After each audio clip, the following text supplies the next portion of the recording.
Hi, this is Eli Krantzberg from Production Expert. In this video, we're going to take a look at ShimmerVerb from Eventide. What makes ShimmerVerb unique is that it combines reverb with pitch shifting and feedback. And the controls have some nice unique functions, and the signal flow is not exactly the way it looks here. So we have the mix knob, and it has a non-linear kind of throw to it so that most of the knob travel is in usable range. And here we have decay and size, which are as expected related to the reverb tail. And we have pitch shifting. So we have two pitch shifters. And what's unique about these is that the values jump to values around a perfect fourth, perfect fifth, 1 octave, and an octave plus a perfect fifth, and 2 octaves when you go plus and minus. So they're always generating tonal harmonics. So even though you can detune, it's never generating dissonant intervals.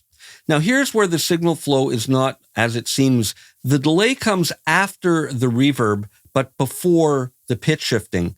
And of course, the time can be either set freely in milliseconds or synced to tempo or set manually. Now, we have low, mid, high, and these also are not exactly what they look like. We would think they're EQs, but they're not. They're a 3-band crossover network. And this is post reverb and pitch shift. And it determines how much of the signal is going to be sent into the feedback loop. So the feedback is here, and it sends the pitch-shifted reverb output back to the reverb input. And we have it on a scale of 0 to 100. And then we have two special modes after that. We have pitch kill, which locks out the pitch shifting, but feeds the reverb into the feedback loop. So it allows you to freeze the ShimmerVerb pitch at specific places, and then you can have the rest of the signal dry. And then we have over here the freeze function, again, to lock out the pitch shifting and then dry signal on top of that. So there we have a dry piano. Let's introduce this. So you hear that rich harmonic tail. And this is great modulating this.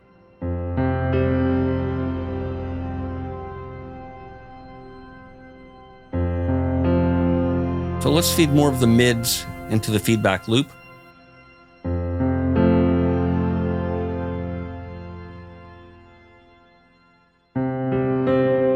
So I'm going to freeze that. And now the next that we hear will be dry with that frozen tail.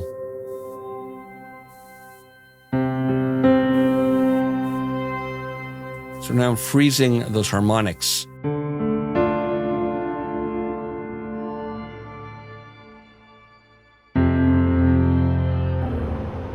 Let's try a larger room.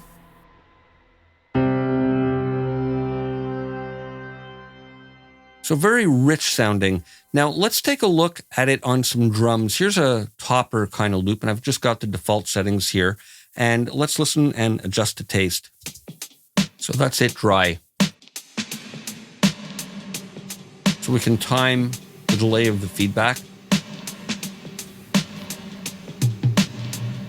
Let's try shorter decay and a smaller size for this.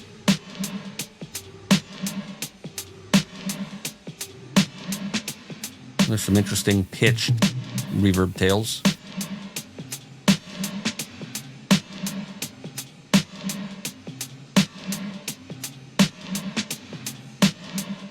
Get a darker kind of sound. And of course we can use the ribbon. Let's set a range here for this to be affected as well.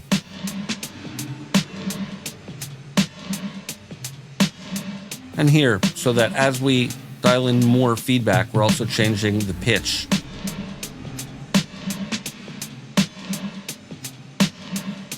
And we have the freeze button here.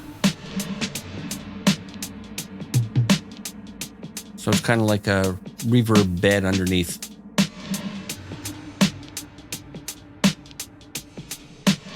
Now here I've got a more traditional drum loop.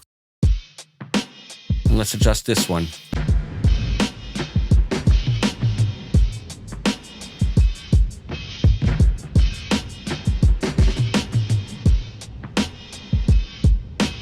And here I want to roll off what's going into the feedback loop.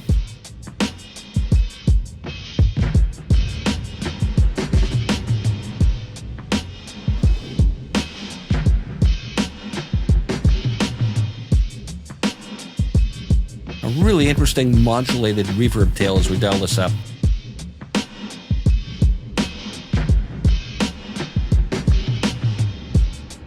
And again, that sustained tail underneath. Let's dial in a more modest amount and put them all to work.